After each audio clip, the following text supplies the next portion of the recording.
Na kutoka CGTN kimataifa, hii ni Nuru ya Mashariki tuliokuandalia. Xi Jinping atoa wito wa kuimarisha ushirikiano wa kimkakati kati ya UNESCO na China kwa manufaa ya watu wote. China yaongeza kasi ya teknolojia za baadaye na miradi ya ubunifu. Na Afrika Kusini kuwa kitovu muhimu cha upanuzi wa sekta ya magari ya China barani Afrika. Kwa hayo na mengine mengi, karibu kwenye Nuru ya Mashariki. Jina langu ni Jacob Mogoa.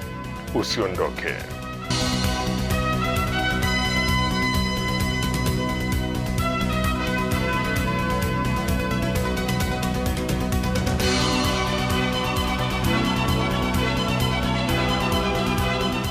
Na China imeongeza juhudi za kuboresha na kupanua sekta zake za teknolojia za baadaye tangu mwanzoni mwa mwaka huu, huku mafanikio makubwa yakionekana katika teknolojia za kisasa, kuanzia roboti za hali ya juu hadi vituo vya data vinavyozunguka angani. Nilifuatilia taarifa hiyo na kuandalia ripoti ifuatayo. Mwaka huu wa 2026, miradi kadhaa muhimu imeanza kuonekana katika maeneo mbalimbali nchini China. Jijini Beijing, maandalizi yanaendelea kwa ajili ya kituo cha kwanza cha ubunifu wa kompyuta za anga za juu nchini humo. Kituo hicho kitafanya tafiti zinazolenga kuhamisha hatua kwa hatua vituo vya data vilivyopo ardhini kwenda angani ili kurahisisha ukusanyaji wa taarifa, uchakataji wa data na utoaji wa matokeo moja kwa moja katika mzunguko wa anga. Serikali ya China pia imetoa mipango maalum ya kuharakisha maendeleo na kuimarisha mfumo wa sekta ya kompyuta za anga katika mwaka huu.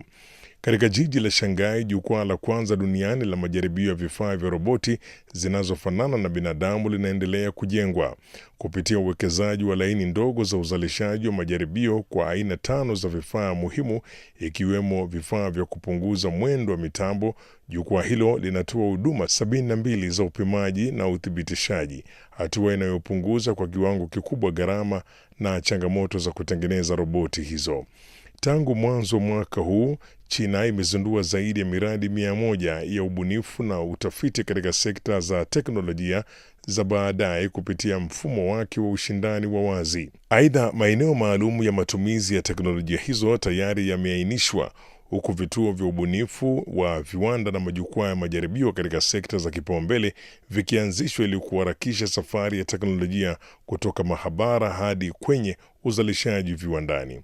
Maendeleo hayo yanaonekana pia katika sekta ya nishati safi. Katika mkoa wa Shanxi ulioko kaskazini mwa China, baiskeli za kushirikiana zinazotumia nishati ya hidrojeni zimeanza kutumika mitaani, huku zaidi ya malori mazito 15,000 yanayotumia hidrojeni yakifanya kazi kwa njia za usafirishaji wa mizigo. Viongozi wa eneo hilo pia wanapanga kuanzisha korido kadhaa za usafirishaji wa hidrojeni zitakazounganisha mikoa tofauti nchini humo. Ili kuhakikisha kazi hiyo ya maendeleo inaendelea, China inapanga kutekeleza mfumo maalum wa kukuza kampuni kubwa za ubunifu zinazojulikana kama unicorn, pamoja na kampuni ndogo na za kati zenye utaalamu mkubwa katika sekta muhimu mwaka huu. Nchi hiyo pia itaendeleza ujenzi wa maeneo ya majaribio ya viwanda vya baadaye kwa kuzingatia uwezo wa kipekee kwa kila eneo kiuchumi na kiviwanda. Hadi sasa zaidi ya kampuni bunifu 44,000 nchini China zimejiunga na makundi 193 ya viwanda vya ubunifu yaliyoundwa kote nchini, hatua inayoendelea kuimarisha nafasi ya China kama kinara wa teknolojia na ubunifu duniani. Na kwingineko, Afrika Kusini inaendelea kujitokeza kama kitovu muhimu cha sekta ya magari ya China barani Afrika, huku kampuni za China zikiongeza uwekezaji wao katika uzalishaji wa magari. Hatua hiyo inatarajiwa kuongeza ajira, kukuza teknolojia mpya na kuimarisha uchumi wa nchi hiyo. Tom Wanjala ana maelezo zaidi. Afrika Kusini inaendelea kuvutia uwekezaji mkubwa kutoka kampuni za magari za China, huku wazalishaji hao wakipanua shughuli zao katika bara la Afrika. Kampuni kama BYD na Chery zimeanza kupata nafasi kubwa katika soko la Afrika, hali inayobadilisha ushindani uliokuwa ukitawaliwa kwa muda mrefu na kampuni za Ulaya pamoja na Japan. Kampuni ya BAIC ilikuwa miongoni mwa kampuni za kwanza za China kuanzisha uzalishaji mkubwa wa magari nchini Afrika Kusini mnamo mwaka 2016. Tangu wakati huo, uwekezaji wa kampuni za China umeendelea kuongezeka. Sasa kampuni ya Chery inapanga kuchukua kiwanda cha Nissan mjini Pretoria, hatua inayoweza kuleta zaidi ya ajira kwa watu 3,000 nchini humo. Profesa wa uhandisi wa vifaa na utengenezaji katika chuo kikuu cha Witwatersrand, Rodney Genga, amesema kuwa ifikapo mwaka 2027, Chery inalenga kuzalisha magari 50,000 kila mwaka. They're looking by 2027, once everything is up and running, to produce at least 50,000 units a year. This is not bad. This creates opportunity, creates employment, but also downstream industries that are, whether it's the tire industry, whether it's the auto manufacturers and support industries that come along with this. This is a major advantage, and it creates confidence in the sector. Kwa upande mwingine, kampuni ya BYD ambayo ni mtengenezaji mkubwa duniani wa magari yanayotumia nishati mbadala, nayo inaendelea kuimarisha uwepo wake nchini Afrika Kusini. Ingawa bado haijaanza kutengeneza magari hayo nchini humo, kampuni ya BYD inawekeza katika maduka ya magari pamoja na miundombinu ya kuchaji magari ya umeme. Makamu rais mtendaji wa BYD, Stella Lee, amesema uwekezaji huo unaweza kusaidia kuunda takriban ajira 2,000 pamoja na kuweka msingi mzuri wa maendeleo ya baadaye ya magari safi na rafiki kwa mazingira. We need to invest dealership, very strong, very high quality dealer store here, and then this will indirectly maybe help to maybe create more than close to 2,000 job opportunity here. And the second, we will invest for the charging infrastructure. That is very important. So I think we need to have this. This is a kind of foundation for our next step. Wataalamu nchini Afrika Kusini wanaamini kwamba ushirikiano mzuri na China unaweza kusaidia maendeleo ya teknolojia mpya za magari pamoja na kuifanya nchi hiyo kuwa kitovu muhimu cha uzalishaji wa magari ya nishati mbadala barani Afrika. If we partner correctly with China, which is the biggest automotive renewable energy vehicle country in the world today in terms of what they've done in terms of industrializing, and partner very strategically where the investment into whatever new technologies are developed here, we become co-developers of that with a clear focus on the region. Kwa ujumla, kampuni za magari za China zinaendelea kuimarisha uwepo wao barani Afrika, huku Afrika Kusini ikitajwa kuwa lango muhimu la maendeleo ya sekta ya magari na vilevile teknolojia mpya katika siku zijazo. Na jiji la Beijing nchini China limeweka rekodi mpya baada ya kusajili zaidi ya watu milioni 8 waliovuka mipaka yake tangu mwanzo wa mwaka huu wa 2026. Maafisa wa uhamiaji wanasema ongezeko hilo limechangiwa pakubwa na sera mpya ya kuingia China bila visa. Simiyu Njala alizamia taarifa hiyo na kutuandalia ripoti ifuatayo. Zaidi ya watu milioni 8 wameingia na kutoka katika mipaka ya Beijing kufikia saa 5:30 asubuhi siku ya Jumanne mwaka huu wa 2026. Takwimu hizo zinaonyesha ongezeko la 12% ikilinganishwa na kipindi kama hicho mwaka wa 2025, huku rekodi hiyo ikifikiwa wiki 2 mapema zaidi kuliko mwaka uliopita. Kwa mujibu wa kituo kikuu cha ukaguzi wa uhamiaji cha Beijing, zaidi ya wageni milioni 2 kutoka mataifa ya kigeni wamepitia mipaka ya jiji hilo kufikia siku ya Jumatatu. Idadi hiyo ni 32% ya wasafiri wote na ni ongezeko la 33% ukilinganishwa na mwaka 2025. Maafisa wamesema kuwa karibu wageni 957,000 waliingia Beijing mwaka huu kupitia sera za visa huria au vibali vya muda vya kuingia nchini humo. Idadi hiyo ni zaidi ya 70% ya wageni wote walioingia katika mji huu mkuu mkuu wa China. Ongezeko hilo linaelezwa kuchangiwa na maboresho ya sera za visa.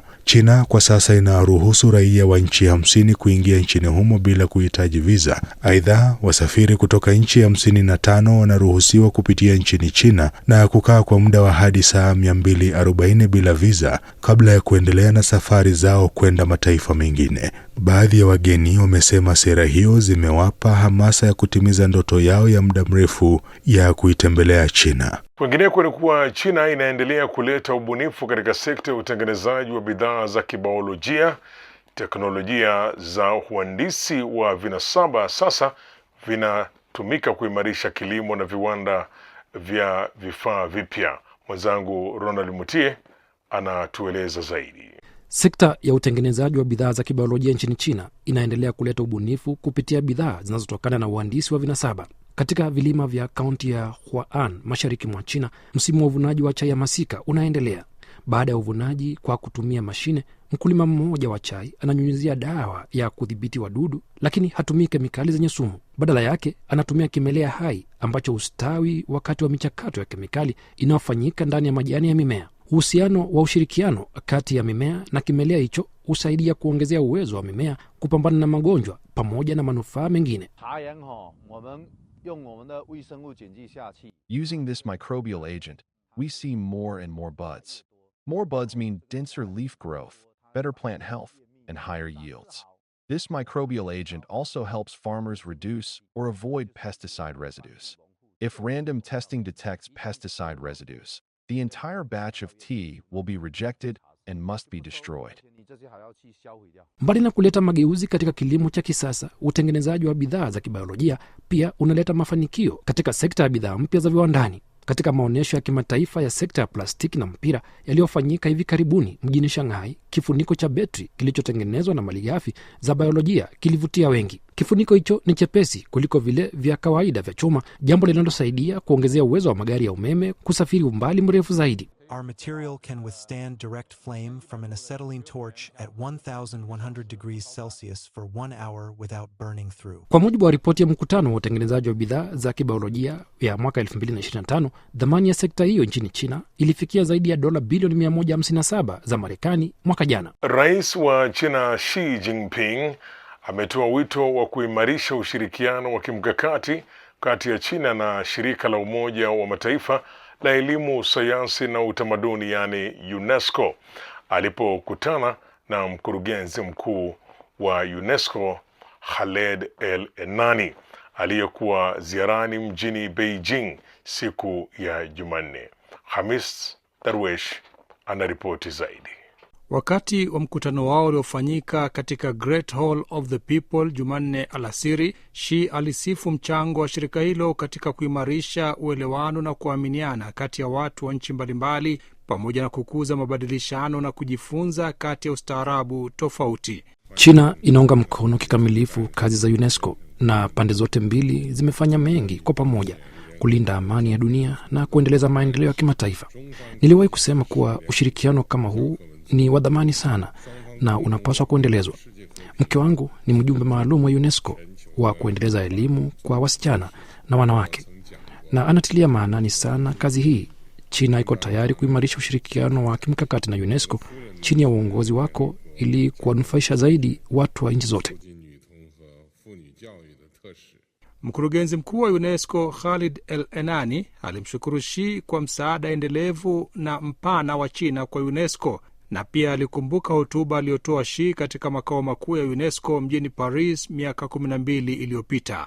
Xi alisisitiza kuwa China inaunga mkono kikamilifu kazi za UNESCO na inatazamia kuimarisha ushirikiano wa kimkakati na shirika hilo ili kuwanufaisha zaidi watu wa mataifa yote. Xi alieleza kuwa China inatekeleza kwa dhati mfumo wa kweli wa ushirikiano wa kimataifa, inaunga mkono na kutetea mamlaka ya Umoja wa Mataifa na inaunga mkono UNESCO katika kutekeleza jukumu muhimu katika utawala wa kimataifa. Alisema China iko tayari kushirikiana na UNESCO kutekeleza mpango wa maendeleo ya kimataifa, mpango wa usalama wa kimataifa, mpango wa ustaarabu wa kimataifa na mpango wa utawala wa kimataifa ili kuwawezesha watu wa nchi zote kushiriki matunda ya maendeleo katika elimu, sayansi na utamaduni, kukabiliana vyema na changamoto za pamoja zinazoukabili ubinadamu, na kwa pamoja kuendeleza ujenzi wa jamii yenye mustakabali wa pamoja kwa wanadamu.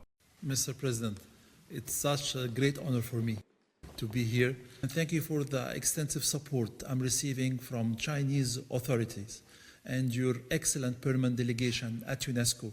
Your words are still resonating at UNESCO since your speech in 2014, when you shared with the all UNESCO family the importance of exchange and mutual learning from each other. This is my priority at UNESCO. Na kadri umri wa kuishi unavyoendelea kuongezeka nchini China, serikali za mitaa na jamii zinaongeza juhudi za kuboresha huduma kwa wazee, hususan wale wanaoishi katika maeneo ya mbali vijijini. Sasa Zakia Pong anatufahamisha zaidi kwenye sehemu yetu ya Ifahamu China.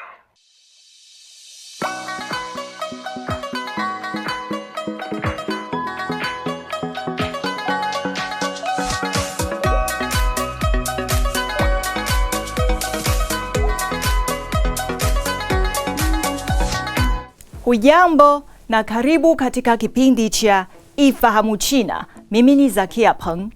Wakati umri wa kuishi unavyozidi kuongezeka nchini China, serikali za mitaa na jamii zinaongeza juhudi za kuhakikisha wazee, hususan katika maeneo ya mbali vijijini, wanaweza kufurahia maisha mazuri katika uzee wao. Huko Lishui, karibu 40% ya wazee wanaishi katika maeneo yaliyotawanika milimani, ambako umbali mrefu, gharama kubwa na shida ya kufika vinaleta changamoto kubwa kwa huduma kwa wazee. Ili kukabiliana na masuala haya, wahusika wa huko wanapeleka magari ya huduma kutoka huduma ya maisha ya kawaida, kupeleka chakula cha mtoto na kutoa huduma binafsi mlangoni kwa wazee. Kwa mujibu wa takwimu husika, umri wa kuishi nchini China ulipanda na kufikia miaka 79, miaka 5 juu ya kiwango cha dunia. Karibu robo ya idadi ya watu kwa sasa wana umri wa miaka 60 na zaidi. Wazee wengi wanapendelea kuzeeka nyumbani, wakisaidiwa na mtandao unaokuwa na huduma zinazoletwa na jamii.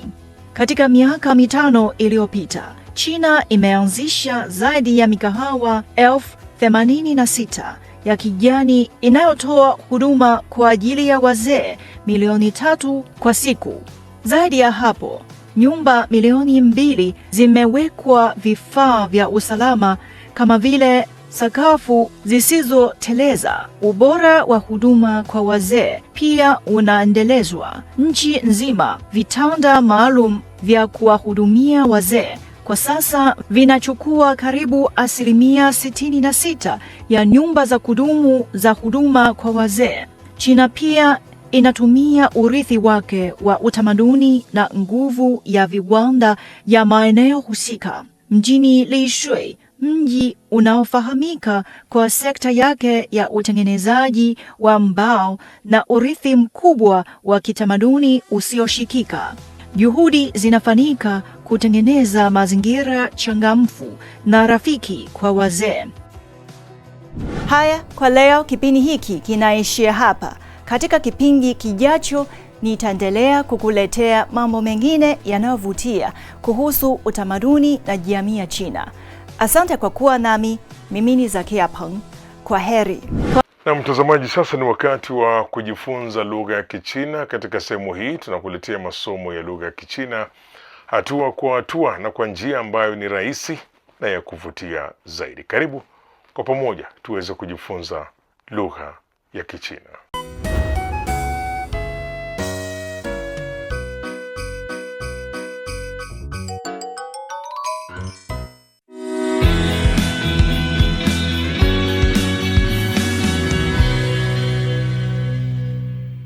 Mambo, karibu katika darasa la Kichina la YCT.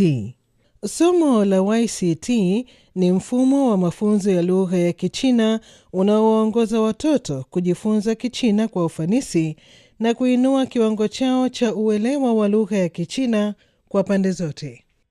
第8课，我去商店。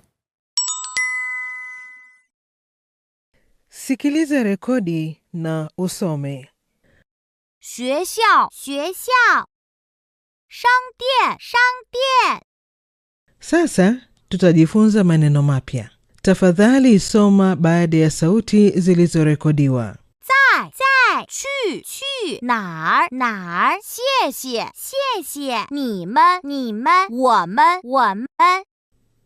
Kinachofuata tuangalie matumizi ya maneno haya. 在商店，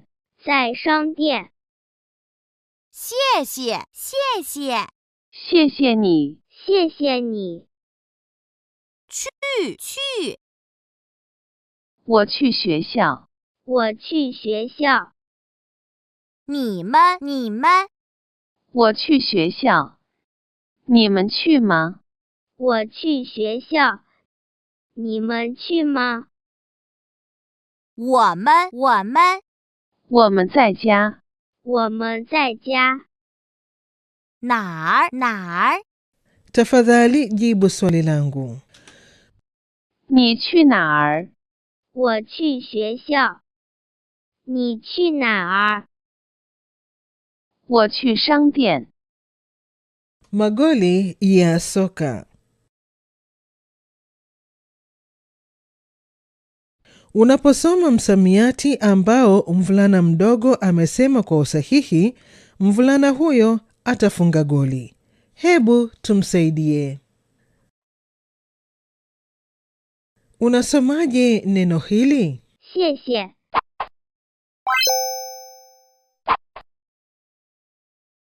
在。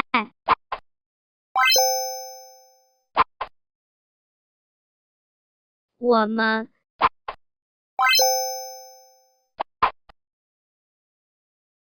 你们。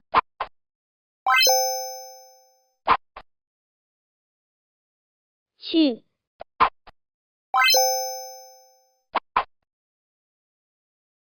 哪儿？